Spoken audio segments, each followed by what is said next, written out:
नमस्कार। आज हम एक अहम स्टेशन की गहराई में उतर रहे हैं। दमोह रेलवे स्टेशन, कोड है DMO। ये सिर्फ एक स्टेशन कोड नहीं है, बल्कि मध्य प्रदेश के बिल्कुल केंद्र में, समझिए, इस इलाके की लाइफलाइन है। आज हम अपने स्रोतों के आधार पर इसी पर बात करेंगे जी। शुरुआत इसके स्केल से करते हैं। वेस्ट सेंट्रल रेलवे के तहत ये A ग्रेड स्टेशन है। बीना और कटनी जंक्शन के बीच काफी अहम लोकेशन है इसकी। बिल्कुल। और रोजाना सोचिए करीब 3000 यात्री यहां से आते जाते हैं। ये नंबर ही काफी कुछ बताता है। निश्चित रूप से। और ये सिर्फ लोकल ट्रैफिक नहीं है। समुद्र तल से 365 मीटर ऊपर बिलासपुर भोपाल लाइन पर यह स्टेशन देश के कई हिस्सों को जोड़ता है। तो आज हम देखेंगे कि अभी यहाँ क्या सुविधाएं हैं, आगे के क्या प्लान्स हैं और चुनौतियां क्या हैं, जैसा हमारे स्रोतों में पता चला है। हाँ, तो चलिए कनेक्टिविटी पे आते हैं। यहाँ 3 प्लेटफॉर्म्स हैं, 5 ट्रैक। लेकिन जो बात मुझे सबसे दिलचस्प लगी वो ये कि रोज 74 ट्रेनें यहाँ रुकती हैं। 74? जी हाँ। इसका मतलब ये सिर्फ एक गुजरने वाला स्टेशन नहीं है। बिल्कुल नहीं। 74 ट्रेनों का रुकना इसे एक बहुत महत्वपूर्ण जंक्शन बनाता है। बल्कि कुछ ट्रेनें तो यहीं से शुरू होती हैं या खत्म होती हैं। अच्छा, जैसे भोपाल के लिए राज्य रानी एक्सप्रेस यहीं से चलती है, तो ये एक जरूरी ओरिजिनेटिंग और टर्मिनेटिंग पॉइंट भी है। और दिल्ली, मुंबई, कोलकाता, अमृतसर, पुरी, भोपाल, जबलपुर, इन सब बड़े शहरों से सीधी कनेक्टिविटी है।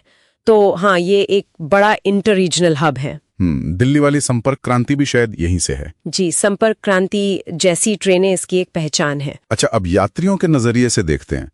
बुनियादी सुविधाएं क्या हैं? पार्किंग है, टिकट काउंटर? हाँ, स्रोत बताते हैं कि पार्किंग है, टिकट काउंटर है, कुछ खाने पीने के स्टॉल्स भी हैं और पानी के लिए भी वेंडिंग मशीनें लगी हैं, शायद 3-4। डिस्प्ले बोर्ड्स वगैरह ट्रेनों की जानकारी के लिए? जी, डिस्प्ले बोर्ड्स भी हैं।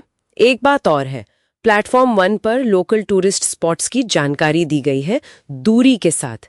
ये एक अच्छी पहल लगी मुझे। हाँ, ये तो ठीक है। और आराम के लिए वेटिंग रूम? बिल्कुल, वेटिंग रूम्स हैं और रिटायरिंग रूम्स भी हैं। सुनने में आया है कि इनका हाल ही में नवीनीकरण हुआ है और IRCTC इन्हें मैनेज कर रहा है। ओके। दिव्यांगजनों के लिए भी फुटओवर ब्रिज पर लिफ्ट और रैंप लगाए गए हैं। लेकिन कुछ कमी भी है शायद। हाँ, देखिए, लिफ्ट और रैंप तो है, पर व्हीलचेयर आसानी से मिलती है या नहीं, या टॉयलेट्स पूरी तरह से एक्सेसिबल हैं या नहीं, इसका जिक्र हमारे स्रोतों में साफ तौर पर नहीं मिलता। ये एक अहम पहलू है वैसे। सही कहा। अब आते हैं बड़ी पिक्चर पर। अमृत भारत स्टेशन योजना, सुना है बहुत बड़ा प्लान है। जी, काफी बड़ा। 25 करोड़ का बजट और लक्ष्य है इसे एकदम एयरपोर्ट जैसा बना देना। मॉल, गेम जोन, बेहतर लिफ्ट, एस्केलेटर, सब कुछ। हाँ, बिल्कुल। प्रधानमंत्री जी ने अगस्त 2023 में इसका वर्चुअल भूमि पूजन भी किया था।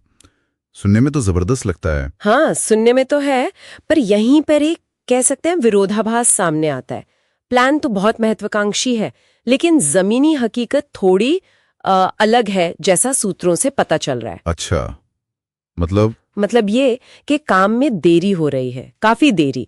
मार्च 2025 की जो पहली डेडलाइन थी, वो तो कब की निकल गई। अरे! और चिंता की बात यह है कि स्टेशन परिसर में कंस्ट्रक्शन का सामान फैला रहता है। ऐसी रिपोर्ट्स हैं। इससे यात्रियों को दिक्कत भी हो रही है और कुछ लोगों को चोटें भी आई हैं। ये तो गड़बड़ है। सुरक्षा का क्या? वही, सुरक्षा इंतजामों पर भी सवाल उठे हैं। इतने बड़े कंस्ट्रक्शन के बीच सेफ्टी मेजर्स की कमी दिखती है। तो ये एयरपोर्ट जैसा फील तो अभी दूर है। कौन जिम्मेदार है इस देरी और इन दिक्कतों के लिए? सूत्रों में कुछ है? सूत्र सीधे तौर पर किसी पर उंगली नहीं उठाते, लेकिन यात्रियों की परेशानी और सेफ्टी कंसर्न्स को हाईलाइट जरूर करते हैं। पर एक अच्छी बात भी है इसी के साथ। हाँ, बताइए। स्टेशन के पास ही एक रेलवे ओवरब्रिज बन रहा है, करीब 38 करोड़ रुपए की लागत से। अच्छा, ROB? जी, इससे शहर के ट्रैफिक जाम में कमी आएगी और स्टेशन तक पहुंचना आसान होगा। ये एक तरह से बेहतर अर्बन प्लानिंग का संकेत है। चलिए, ये तो सकारात्मक खबर है। अच्छा, ये स्टेशन सिर्फ ट्रेन और पटरियों तक ही सीमित नहीं है ना?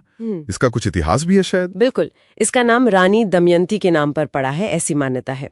और ये कई अहम टूरिस्ट डेस्टिनेशंस का गेटवे भी है। हाँ, मैंने भी पढ़ा था। जैसे पास में ही मशहूर जैन तीर्थ है कुंडलपुर, फिर जटाशंकर और बांधकपुर के शिव मंदिर है। एक 10वीं सदी का अद्भुत नोहलेश्वर मंदिर है। नोहलेश्वर, हाँ। रानी दुर्गावती से जुड़ा सिंगोरगढ़ का किला है और अब तो रानी दुर्गावती टाइगर रिजर्व भी है पास में। वाह, तो टूरिज्म पोटेंशियल तो बहुत है।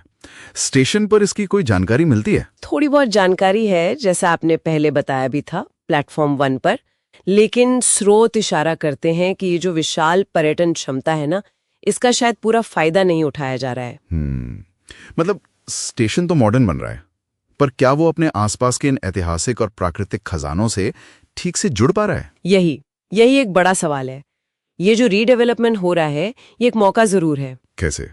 जैसे डेडिकेटेड टूरिस्ट कियोस्क बनाए जा सकते हैं, लोकल टूर ऑपरेटर्स के साथ मिलकर कुछ किया जा सकता है, शायद कुंडलपुर जैसे खास स्थलों के लिए स्टेशन से सीधी कनेक्टिविटी दी जा सकती है। और लोकल ट्रांसपोर्ट, ऑटो टैक्सी? वो तो है, ऑटो टैक्सी, बसें मिलती हैं, पर सूत्रों के हिसाब से स्टेशन के साथ उनका इंटीग्रेशन और स्मूथ हो सकता है, उसमें सुधार की गुंजाइश है। तो अगर हम सम अप करें, दमोह रेलवे स्टेशन एक महत्वपूर्ण कनेक्टिविटी हब तो है ही, और अब एक बड़े बदलाव के दौर से गुजर रहा है। बिल्कुल, बड़े बड़े प्लान्स हैं, पर जमीन पर चुनौतियां भी साफ दिख रही हैं। सही कहा। ये स्टेशन जैसे इतिहास, वर्तमान की जरूरतें और भविष्य की उम्मीदों के एक चौराहे पर खड़ा है।